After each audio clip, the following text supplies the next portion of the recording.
읽어주는 교과 첫째 날 6월 12일 일요일 권력의 자리에 오른 요셉.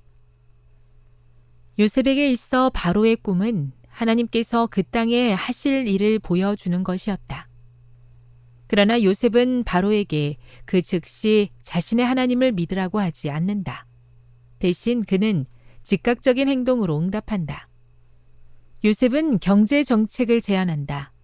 흥미롭게도 바로는 요셉의 이야기 중에서 경제적인 부분에만 관심을 두는데 그는 꿈의 영적인 의미와 그 꿈을 주신 하나님보다 경제적 이익에 더 관심이 있는 듯 보인다. 창세기 41장 37에서 57절을 읽어보라. 요셉의 성공에 있어 하나님은 어떤 역할을 하셨는가? 바로가 요셉을 책임자로 선택한 것은 그가 자신의 꿈을 올바르게 해석하여 그 땅에 닥칠 문제를 보여주었기 때문이 아니라 그가 그 문제에 관한 해결책을 가지고 있었기 때문이다.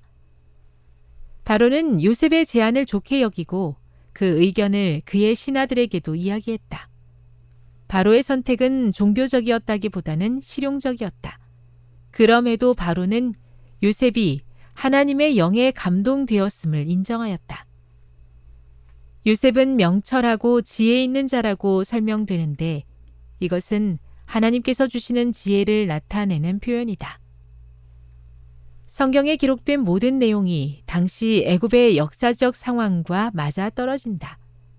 정치적으로 볼 때 바로가 요셉을 고관으로 임명한 것은 고대 애굽에서 낯선 모습이 아니다.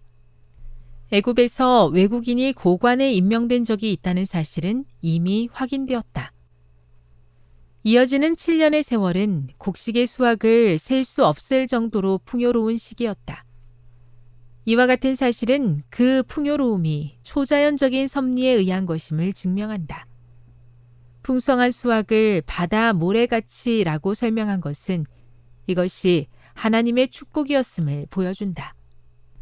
요셉은 그와 같은 축복을 자기 자녀들의 이름에 반영한다. 요셉에게는 자신이 경험한 하나님의 섭리를 나타내는 이름을 가진 두 아들이 있었다. 아픔의 기억을 기쁨으로 바꾸셨다는 의미의 므낫세와 이전의 고통을 풍성함으로 바꾸셨다는 의미의 에브라임이 바로 그들이다. 하나님께서 악한 것을 선한 것으로 바꾸셨음에 관한 얼마나 훌륭한 신뢰인가.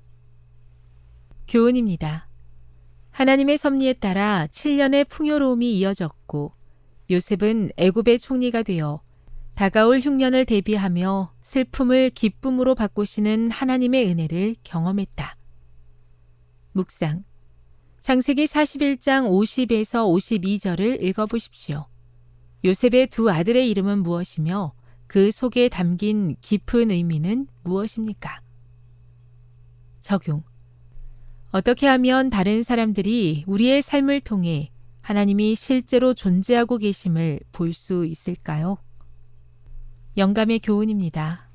왕이 요셉을 애굽 총리로 임명함. 그가 히브리인이요 종이라는 사실은 그의 명백한 지혜와 건전한 판단에 비할 때 그다지 중요한 것이 아니었다. 이와 같이 하나님의 신에 감동한 사람을 우리가 어찌 얻을 수 있으리요? 라고 왕이 그의 신하들에게 말했다. 임명이 결정되고 요셉에게 놀라운 기별이 왔다. 하나님이 이 모든 것을 내게 보이셨으니 너와 같이 명철하고 지혜 있는 자가 없도다. 너는 내 집을 치리하라. 왕은 요셉에게 그의 높은 직무의 표장을 주었다. 부조화 선지자 221.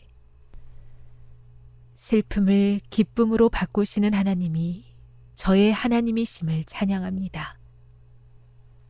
눈에 보이는 현실을 뛰어넘어 언제나 저의 삶을 인도하고 계시는 하나님을 바라볼 수 있는 믿음을 허락해 주시옵소서.